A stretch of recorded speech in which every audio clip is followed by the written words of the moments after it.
Welcome back. Welcome back. Here talking about the Bulls situation now that they just moved off Caruso for what was not a lot. Only Josh Giddy, not good enough if you're the Bulls. I know Bulls fans are not too happy about that. But we're going to go basically give our ideas on what this front office should do this offseason, whether it's re-signing DeMar, getting rid of Zach LaVine, bringing in other pieces. What teams could those guys go to? Can you get some draft capital for once? And we'll go from there.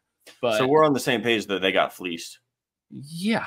I mean, it's like getting a trade done in the NBA today without any picks is like so remarkable to me. Even like the fake first round picks where it's like top 25 protected or anything like that.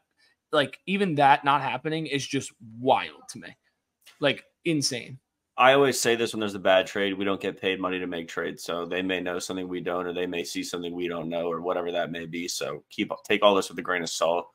Just to address real quick the allegations right now for Josh Giddy, like I heard he hit up the group chat, didn't get any response from any of the teammates. Couple reasons that could be the case. I don't think an old head like DeMar wants to hang out at like a bowling alley or a movie theater, places where Josh Giddy typically prays, if you will. But that sucks for him, dude. They said he wasn't going to get a starting spot in OKC, and he just kind of bounced, or he wanted out after that. Apparently, wasn't that the deal? Yeah, he played. I mean, he was so bad, he basically got played out of the rotation.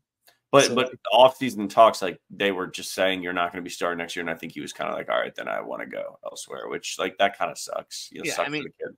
He is only 21, so you can still get.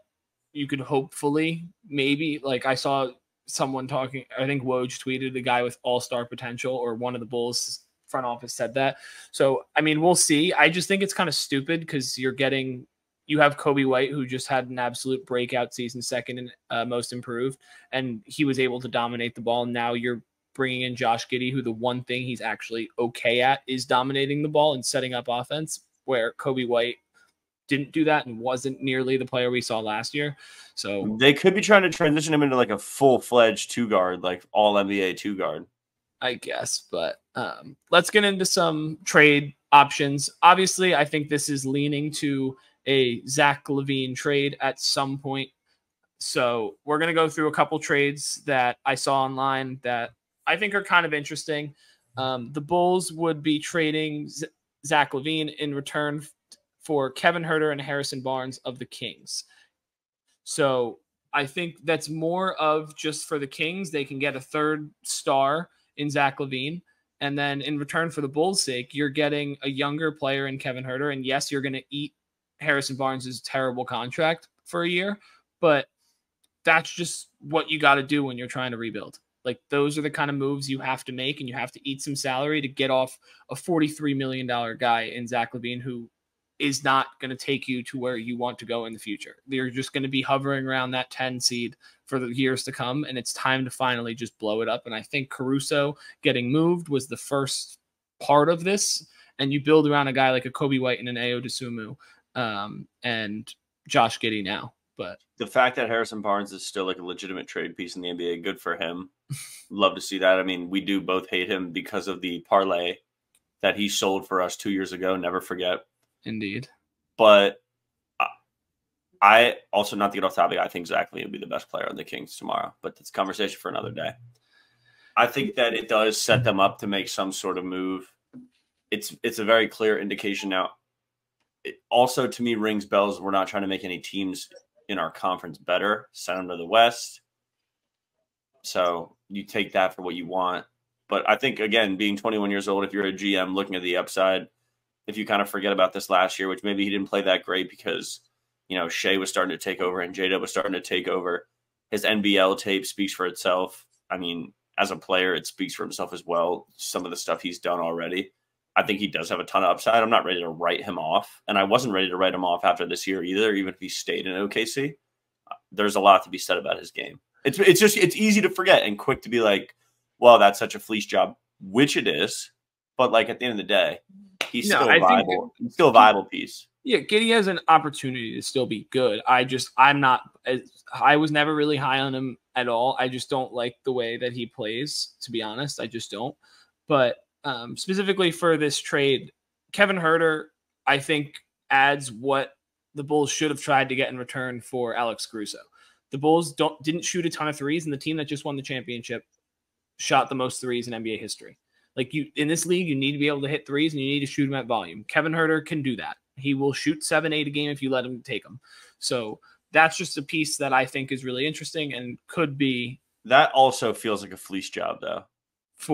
You think the Bulls would be getting fleeced in that? The whole point is to get off of Zach LaVine's contract. I know, but like, try and fight for a pick or two. I don't know. But you're not going to be able to if you're basically, so from what I'm hearing, it's basically, and what I've seen online is, it's just trying to get off Zach LaVine's contract. That's the biggest problem. So they can have money and sign role players and young guys to develop and all that kind of stuff. So the next trade I'm going to bring up here is ridiculous, but like, it's just to get off of Zach LaVine's contract. And it's Zach LaVine to the Sixers for a 2nd-round pick. That's it. That would never happen. I know what the intent is to get rid of the contract, but that person who makes that trade wakes up to a letter on their desk of them being fired the next day. True, but it would allow Chicago to go and actually have cap space, and it would limit the Sixers, but that's not what we're talking about here. I think for Chicago, yes, I hate this idea. I think you need to get some kind of pieces in return, and you don't want to just move him for nothing, but this is the one team that would be willing to take on they were looking for another star player, and this is a team that has the cap space to do it. A lot of the top end teams in the NBA don't have this kind of cap space. They just don't. So if you're looking to get rid of him to free up cap space, I'm personally hunting for picks. If you're looking to rebuild anyway, and Kobe Line's on a similar timeline, how old is he? 24, 25? Kobe White? Yeah. 26? He's around there. So a 22-year-old or a 21-year-old is a similar timeline to a 26-year-old. Like, if I'm getting rid of a piece, I think Zach LaVine's value is not the highest it's ever been, but it's still high. And I'm going to try and get a ton of. It's not that high. That's the problem. Yeah. But these guys get paid so much money to make these trades, and they know last season is not fully indicative of what a player could be. It's all about situation. It's all about vibes in the locker room, et cetera, et cetera. Once a player gets to their apex peak, and it hasn't been that long since then, their value still remains the same, in my personal opinion. You know what you're going to get from him. And he still has a ceiling that we haven't seen, in my personal opinion. Yeah, I disagree. I think we've seen what we're going to get from Zach LaVine. And I just don't think he's good enough to be a 2 on a championship level team. I don't think so either. So that's where he's going to have to, if he wants to compete and be willing to get traded, the Bulls are not going to get a ton of assets in return for him. So what are we going to do? What are we going to do to address the DeMar situation? Yeah, that's where I was going to go next. For DeMar, I said in an interview that he wants to stay in Chicago, but this is just one of those things where trading Caruso probably doesn't help your case of keeping him there, which is a good thing. You shouldn't re-sign DeMar DeRozan if you are the Bulls. You shouldn't. You want that money to be able to sign someone else instead of giving a terrible contract like you did to Vooch for $20 million a year, who's not worth that, or Zach LaVine's contract, which is talked about ad nauseum. But like, this is the kind of moves you have to just let him walk, or try and do a sign and trade with a team that doesn't have the cap space to give him the deal that he wants. And like, that's the kind of stuff that this Bulls organization has to be able to do. And I don't know what DeMar would probably be asking for. I can't imagine it's a max contract or anywhere close to it. I think DeMar is probably around $30 million a year. I think we could see something similar to a 3 or 4 year contract around $100 million, around there, because he is getting older, and if he's probably wants the years with it, not just like a 1 year ton of money kind of thing, and a lot of teams won't do that. So he probably couldn't be the 3rd best player on a championship team tomorrow. Could or could not? Could not. DeMar? I just don't think I don't know. There's always, like, to me, if you sign and trade him to the Heat, I think that does not immediately make them a contender for me. No, I don't think it does either, but I think it moves them closer to it. You put them on the Sixers. I think that's another team that I think would go up. The Lakers. With a gun to my head right now, none of that makes any difference for me.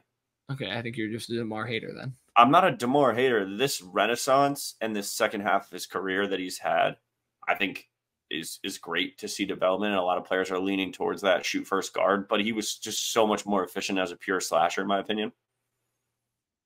I mean, he did average 25, 5, and 4.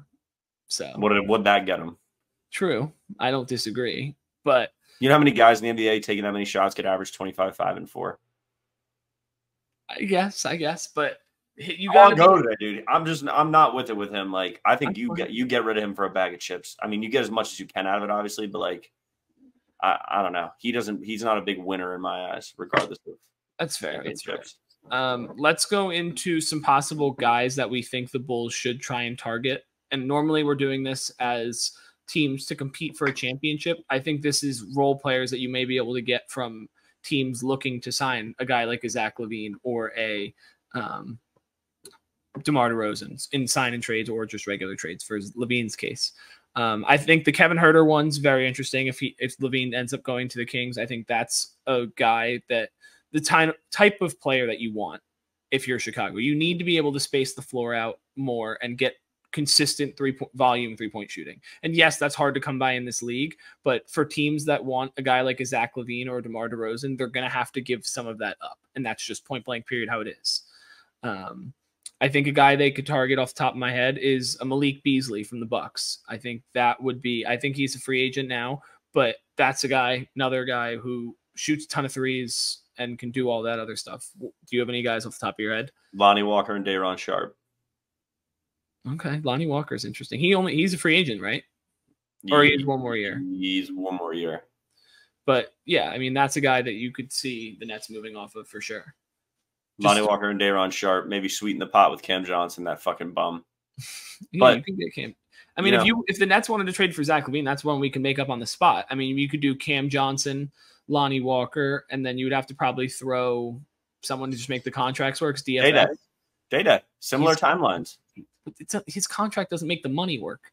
LaVine's making $43 million a year. Yeah, Day-Day makes like fucking 5. So yeah, maybe like DFS. Dorian. Yeah. So I mean that's an interesting trade. I think the Bulls that like fits everything that they kind of want. They get a young piece, they get 3-point shooting. Cam Johnson's still relatively young, and like it's not like this team is built with rookies and second-year guys. These guys have been in the league for 3-4 years now. So and any Bulls executive watching this, by the way, I saw flashes last year that given the right situation and given the right minutes and shot attempts, Lonnie Walker could be at least a 20-point scorer in this league. Yeah, no. I mean, I think it'd be interesting. I'm excited for the Bulls offseason. This is a franchise that I've been begging to blow it up for years now, and it's finally seeming like we're getting to that point. You were just talking about it last week. Yeah, we were. And it's sad that they didn't get any picks for Caruso because I think that's crazy. But yeah, like, comment, subscribe. If you enjoyed this one, stick around. We'll have other videos coming out in the near future. We'll see you guys soon.